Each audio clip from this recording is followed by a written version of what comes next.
नमस्कार।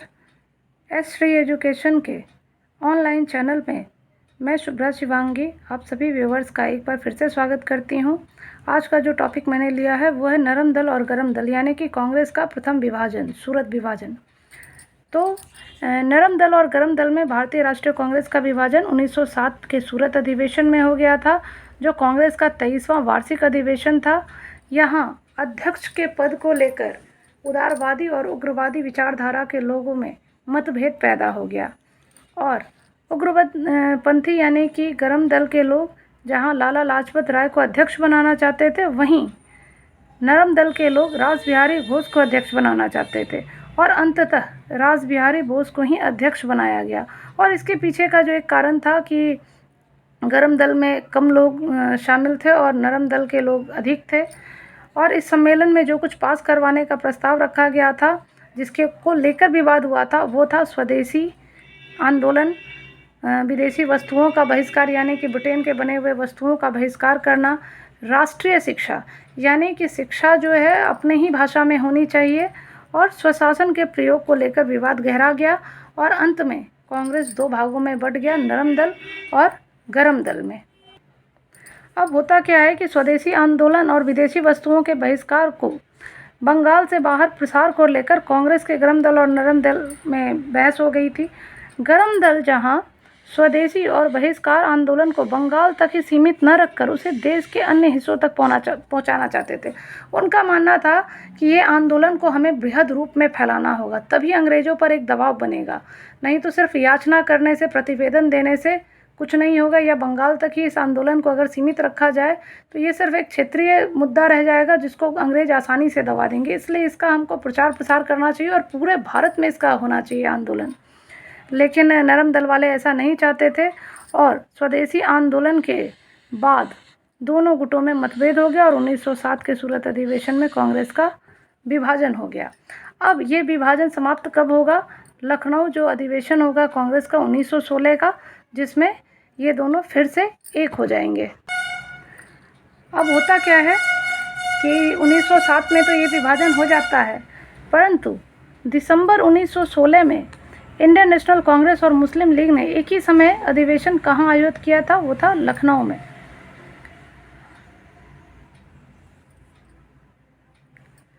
अब इसमें क्या होता है कि दोनों दलों ने पृथक रूप से संवैधानिक सुधारों की संयुक्त योजना के संबंध में प्रस्ताव पारित किए और संयुक्त कार्यक्रम के आधार पर राजनीतिक क्षेत्र में एक दूसरे के साथ सहयोग करने के संबंध में एक समझौता कर लिया।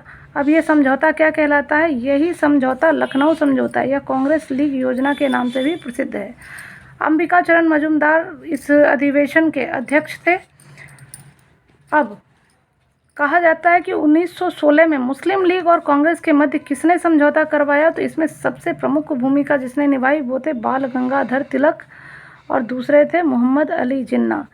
उस समय तक मोहम्मद अली जिन्ना वो चाहते थे कि दोनों हिंदू मुस्लिम एक होकर इस आंदोलन को चलाएं, ताकि उन दोनों का मोटिव एक था कि अंग्रेज़ों से हमें अपने देश को मुक्त करना है।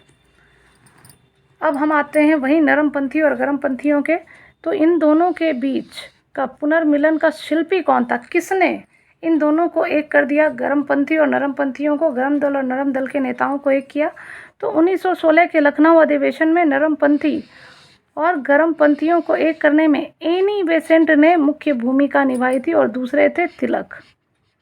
प्रश्न आता है, कई बार बीपीएससी में ये प्रश्न पूछा भी गया है कि नरमपंथी और गरमपंथियों को किसने एक किया और किस अधिवेशन में किया? तो 1916 के लखनऊ अधिवेशन दो कारण से बहुत इम्पोर्टेंट हो जाता है। एक तो मुस्लिम लीग और कांग्रेस का एक साथ वहाँ पे जो है एक समझौता हो गया था, और दूसरा था कि नरमपंथी और गरमपंथी यानी कि जो दो कांग्रेस के में विभाजन हो गया था, उन दोनों का वापस से पुनर्मिलन हो जाता है। और इसमें जो सबसे महत्वपूर्ण भूमिका निभाती हैं वो एक एनी बेसेंट है और दूसरे बाल गंगाधर तिलक रहते हैं। वहीं एनी बेसेंट ने इनको मिलाया और तिलक ने जिन्ना कांग्रेस लीग के समझौते में मुख्य भूमिका निभाई। 19 स्मरण पत्र में दोनों दलों के समकालीन राजनीतिक विचारों को साकार रूप दिया गया। अब 1916 से 1922 तक दोनों दल मिलकर कार्य करते रहे, किंतु असहयोग आंदोलन के साथ ही यह समझौता भी भंग हो गया। अब अगला प्रश्न है, कांग्रेस के 1916 के लखनऊ अधिवेशन में कौन सा प्रमुख निर्णय लिया गया था? तो कांग्रेस ने मुस्लिमों के लिए प्रथम बार पृथक निर्वाचन मंडल की मांग को स्वीकार कर लिया, जो 1906 में जिसके आधार पर मुस्लिम लीग की स्थापना की गई थी कि मुस्लिमों के लिए एक अलग पृथक निर्वाचन मंडल होना चाहिए। तो कांग्रेस ने इसको मुसलमानों के लिए इस मांग को मान लिया। वहीं डॉक्टर आर.सी. मजूमदार, उन्होंने लखनऊ समझौते की कटु आलोचना की और उन्होंने जो लिखा है, जो बहुत बड़े इतिहासकार हैं आर.सी. मजूमदार, कि परवर्ती घटनाओं की पृष्ठभूमि में निसंदेह रूप से ये कहा जा सकता है कि 1916 में कांग्रेस द्वारा लखनऊ समझौता करने के निर्णय ने वस्तुतः ये नींव डाली जिसके ऊपर 30 वर्षों बाद पाकिस्तान का निर्माण किया गया। यानी कि उस समय जो ये मांग है अलग पृथक निर्वाचक मंडल की, अगर नहीं माना जाता तो धीरे धीरे जो इनकी इच्छाएं हैं वो बढ़ती नहीं जाती और बाद में इसका परिणाम पाकिस्तान के रूप में नहीं निकलता।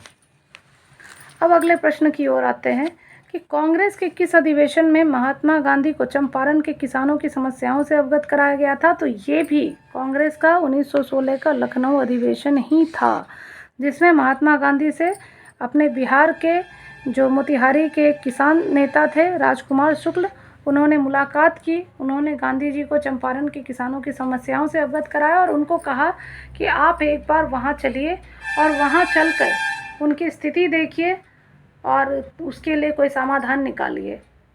तो ये जो है लखनऊ अधिवेशन बहुत ही इम्पोर्टेंट हो जाता है और ये अक्सर बीपीएससी का जितना भी आज तक का एग्ज़ाम हुआ है, लखनऊ अधिवेशन से कोई ना कोई प्रश्न ज़रूर पूछा जाता है, चाहे वो गरम दल नरम दल का विभाजन हो 1907 का और उसके पुनर्मिलन के बारे में कि कब ये दोनों दल जो अलग हो गए थे वो वापस से एक हो जाते हैं।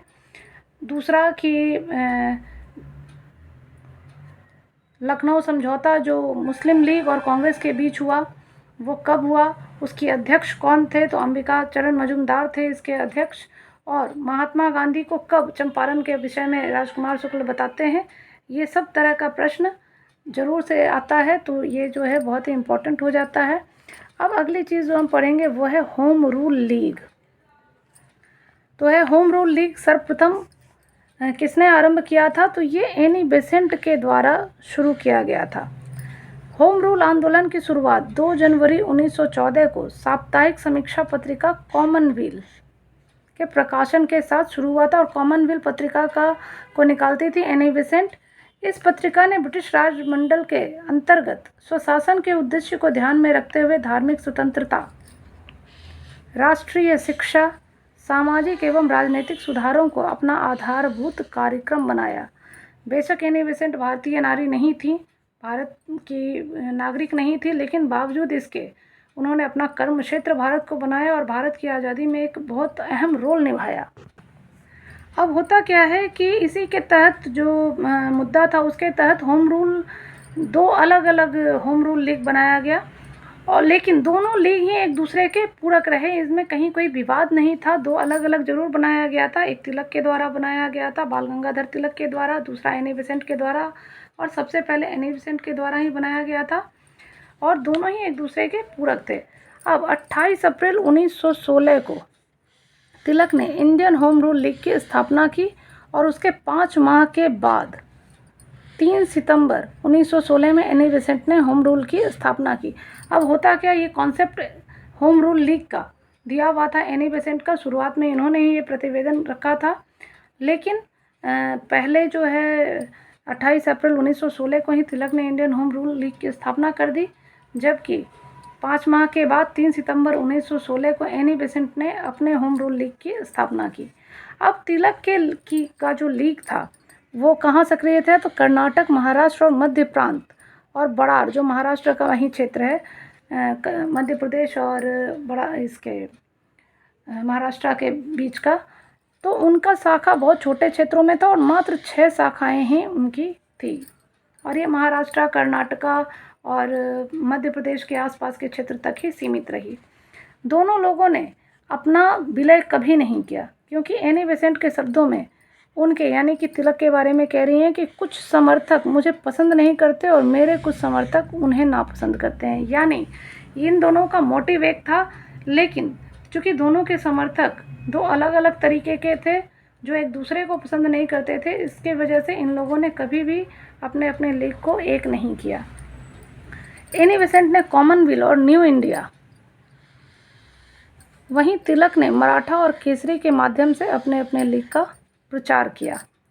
1918 में दोनों होम रूल लीग को फिर एक कर दिया गया। स्टार्टिंग में बेशक दोनों अलग रहे, लेकिन बाद में चूँकि एक ही उद्देश्य लेकर दोनों आगे बढ़ रहे थे तो दोनों को एक कर दिया गया। अब आते हैं अगले प्रश्न की तरफ।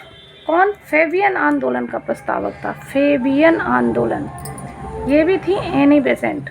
इन्होंने 3 सितंबर 1916 में मद्रास में होम रूल लीग की स्थापना की थी। एनी बेसेंट को इंडियन नेशनल कांग्रेस के कलकत्ता अधिवेशन की प्रथम महिला अध्यक्ष चुना गया था।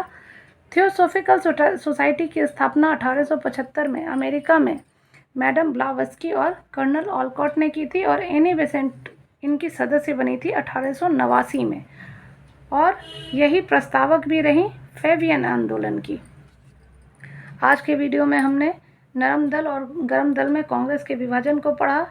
इसके अलावा उसका क्या कारण रहा, लखनऊ समझौते को पढ़ा जो मुस्लिम लीग और कांग्रेस के बीच हुआ, नरम दल और गरम दल दोनों का जो वापस से एक पुनर्मिलन होता है उसके बारे में पढ़ा, और होम रूल लीग के विषय में पढ़ा है।